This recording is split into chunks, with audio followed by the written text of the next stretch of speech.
Hello friends, आज का जो हमारा टॉपिक है पार्लियामेंट। लास्ट क्लास में हमने डीपीएसपी और फंडामेंटल ड्यूटीज़ के बारे में पढ़ा था।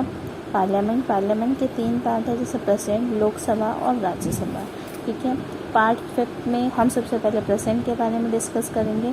ठीक है, पार्ट 5 है आर्टिकल 52 to 151, जिसमें हम सिर्फ प्रेसिडेंट के बारे में और पूरी डिटेल में पढ़ेंगे।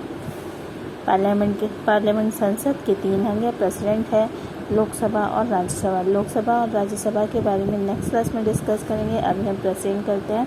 President article 52, head of state, first citizen of India, हम प्रेसिडेंट को कहते हैं। हेड ऑफ द एग्जीक्यूटिव, कार्यपालिका का प्रमुख भी प्रेसिडेंट कहलाता है। हेड ऑफ द नेशन और स्टेट, ये भी प्रेसिडेंट ही कहलाता है। ऐसे भी क्वेश्चन आ जाते हैं। Who is the head of the nation, आपको ऑप्शन मिल जाएंगे। नेक्स्ट है हमारा प्रेसिडेंट इलेक्शन। प्रेसिडेंट इलेक्शन कैसे होता है? इलेक्टोरल कॉलेज यूज़ होता है। राष्ट्रपति का निर्वाचन मंडल, आर्टिकल 54, ये कौन से आर्टिकल में आता है? तो आर्टिकल 54।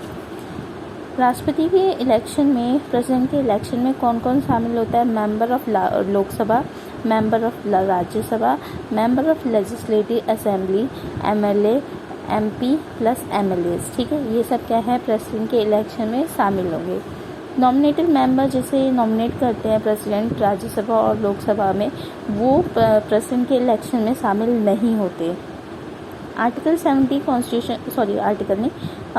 कॉन्स्टिट्यूशन अमेंडमेंट एक्ट के द्वारा संशोधन किया गया और दिल्ली और पांडिचेरी के विधानसभा के निर्वाचित सदस्यों को भी राष्ट्रपति के चुनाव में शामिल कर लिया गया।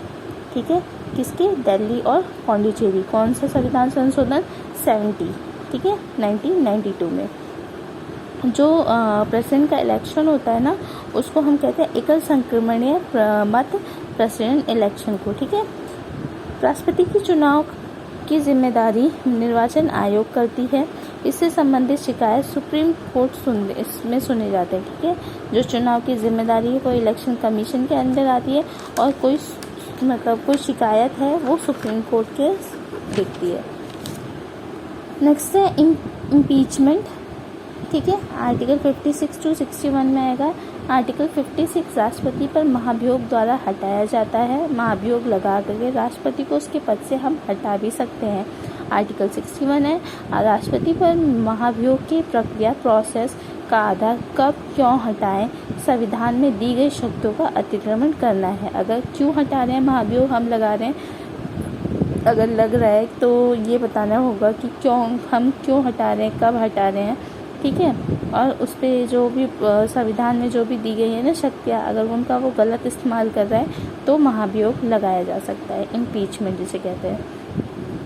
राष्ट्रपति को 14 दिन पूर्व महाभियोग सूचना दी जानी चाहिए। अगर महाभियोग लगाया जा रहा है तो 14 दिन पहले राष्ट्रपति को ये इन्फॉर्मेशन दे देनी चाहिए कि उन पे क्या है, इम्पीचमेंट लग रहा है, ताकि वो उस हिसाब से अपनी क्या है प्रिपरेशन कर ले। महाभियोग का प्रस्ताव राष्ट्रपति पर संसद के दोनों में से किसी भी सदन को प्रस्तुत किया जा सकता है। ठीक है, जो महाभियोग है उसका जो प्रस्ताव है वो संसद के दोनों सदन, मतलब राज्यसभा और लोकसभा, दोनों सदनों में प्रस्तुत किया जाता है। ठीक है, महाभियोग का प्रस्ताव, रिसोल्यूशन क्या होगा? किसी भी सदन के कम से कम 1/4 सदस्यों का हस्ताक्षर होना चाहिए। अगर हम किसी राष्ट्रपति पे महाभियोग लगा रहे हैं, इम्पीचमेंट कर लगा रहे हैं, तो कितने सदस्यों की सिग्नेचर चाहिए हमें? 1/4। ठीक है, प्रस्ताव के बाद, जब प्रस्ताव हो गया उसके बाद 2/3 2/3 जो बहुमत है, जिसे उस टाइम प्रेजेंट हो, उनके क्या है प्रस्ताव पे हस्ताक्षर होने चाहिए। ठीक है, राष्ट्रपति को शपथ कौन दिलाता है? चीफ जस्टिस ऑफ इंडिया के लिए दिलाता है। राष्ट्रपति अभी अगर इस्तीफा देता है तो किसको देता है? वाइस प्रेसिडेंट को देगा। ठीक है, पावर ऑफ प्रेसिडेंट्स के पावर क्या क्या हैं? फर्स्ट है कार्यपालक शक्तियां हैं उसके पास। कार्यपालिका का प्रमुख, परंतु वह प्रधानमंत्री और मंत्रिपरिषद की सलाह पर काम करता है। वो कार्यपालिका का प्रमुख है, हेड है का एग्जीक्यूटिव हेड है, लेकिन प्राइम मिनिस्टर और जो कैबिनेट है उसकी सलाह पे क्या है वो काम करता है। यह आर्टिकल 74 है। ठीक है, जहाँ पे आर्टिकल 74 है, जहाँ पे हमें पता चलता है कि जो राष्ट्रपति है वो प्रधानमंत्री और मंत्रिपरिषद की सलाह से काम करता है। राष्ट्रपति महत्वपूर्ण पदों पर जैसे लोगों की नियुक्ति करता है, जैसे CGI, UPSC, ऐसे बहुत सारे मेंबर पोस्ट होती है जिस पे राष्ट्रपति क्या है, नियुक्ति करता है, अपॉइंट करता है लोगों को। डिप्लोमेटिक पावर, राजनयिक शक्तियाँ कौन कौन सी है? राजनयिक शक्तियाँ कौन सी है? पहला है अंतर्राष्ट्रीय मामले में राष्ट्रपति भारत का प्रतिनिधित्व करता है। इंटरनेशनल कोई भी काम होता है उसमें क्या है, जो मेन रोल होता है वो राष्ट्रपति का होता है। राष्ट्रपति अंतर्राष्ट्रीय समझौते पर जो एग्रीमेंट्स होते हैं, इंटरनेशनल एग्रीमेंट्स, उस पर जो सिग्नेचर होता है वो राष्ट्रपति करता है। विदेश से आने वाले दूत, राजदूत या उच्चायुक्त का स्वागत कौन करता है? राष्ट्रपति करता है। आपने देखा होगा। मिलिट्री पावर, सैन्य शक्तियाँ, कमांडर इन चीफ तीनों सेनाओं का प्रमुख कहा जाता है। राष्ट्रपति को युद्ध या शांति की घोषणा कराता है राष्ट्रपति। नेक्स्ट है लेजिस्लेटिव पावर।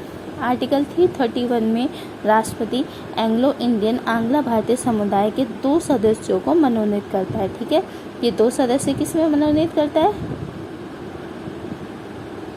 ये लोकसभा में। ठीक है, आज याद रखिएगा आर्टिकल 331 में हमें बताया गया है कि लोकसभा में राष्ट्रपति क्या है, 2 एंग्लो इंडियंस को क्या करता है, उनकी नियुक्ति करता है। आर्टिकल 80 है जिसमें राष्ट्रपति 12 सदस्यों को राज्यसभा के विभिन्न क्षेत्रों में मनोनीत करता है। लोकसभा में 2 हैं और राज्यसभा में यही संख्या क्या है, 12 है। ठीक है, यही वो 2 लोग हैं मनोनीत सदस्य हैं जो राष्ट्रपति के चुनाव में, इलेक्शन में क्या है, शामिल नहीं होते। लोकसभा से 2, राज्यसभा से 12। आर्टिकल 78, राष्ट्रपति प्रधानमंत्री को सरकार के कामकाज की चर्चा के लिए बुला सकता है। राष्ट्रपति क्या है, प्रधानमंत्री को बुला सकता है कि सरकार का कामकाज चल रहा है, क्या चल रहा है, कैसे चल रहा है। नेक्स्ट, सदन, पार्लियामेंट जो है, सदन के सत्र को बुलाना या समाप्त करना राष्ट्रपति करता है। अगर कोई सत्र चल रहा है तो उसको बुलाने का काम और उस सत्र को ख़त्म करने का काम भी किसका है, राष्ट्रपति का। लोकसभा का विघटन करता है। ठीक है, और राष्ट्रपति के हस्ताक्षर के बिना कोई भी विधेयक कानून नहीं बन सकता। ठीक है, उस राष्ट्रपति के सिग्नेचर के बिना कोई भी विधेयक क्या है, कानून नहीं बन सकता। आर्टिकल 123, राष्ट्रपति के द्वारा अध्यादेश जारी करने की शक्ति जब सदन का सत्र ना चल रहा हो। बहुत ही इंपॉर्टेंट आर्टिकल्स हैं, जितने भी बहुत शॉर्ट में बताया मैंने अभी तक प्रेसिडेंट की पावर के बारे में, प्रेसिडेंट इलेक्शन के बारे में। तो जितने भी आर्टिकल्स हैं इन्हें अच्छे से लर्न कर लेना। आर्टिकल 123 है, अध्यादेश जारी करने की शक्ति जब सदन का सत्र ना चल रहा हो राष्ट्रपति के पास होती है। ठीक है, नेक्स्ट है जुडिशियल पावर। जुडिशियल पावर, न्यायिक शक्तियाँ, सुप्रीम कोर्ट के जजों की नियुक्ति कौन करता है, प्रेसिडेंट करता है। मृत्युदंड को क्षमादान करने की शक्ति राष्ट्रपति के हाथ में होती है। आर्टिकल 143, सर्वोच्च न्यायालय से सलाह ले सकता है। राष्ट्रपति क्या है, सर्वोच्च न्यायालय से सलाह ले सकता है, ये सलाहकारी उसकी शक्ति है। आपातकालीन स्थितियाँ, आर्टिकल 352 नेशनल इमरजेंसी है। आर्टिकल 356 स्टेट इमरजेंसी और आर्टिकल 360 फाइनेंशियल इमरजेंसी। ठीक है, ये जो इमरजेंसी से आपका होमवर्क है, इसे अच्छे से क्या है, डिटेल में अपनी नोटबुक में आप लोग लिख लो, मैं बताऊंगी तो आप नोट डाउन कर लोगे। ऐसा आप सर्च करके लिखोगे तो आप लोगों के लिए बहुत ज़्यादा इंपॉर्टेंट रहेगा और लर्न भी होता रहेगा। तो ये जो आज हमने पढ़ा है वो प्रेसिडेंट के बारे में पढ़ा है डिटेल में, उनके आर्टिकल्स पढ़े। कल हम लोकसभा और राज्यसभा का टॉपिक डिस्कस करेंगे। Thank you so much guys.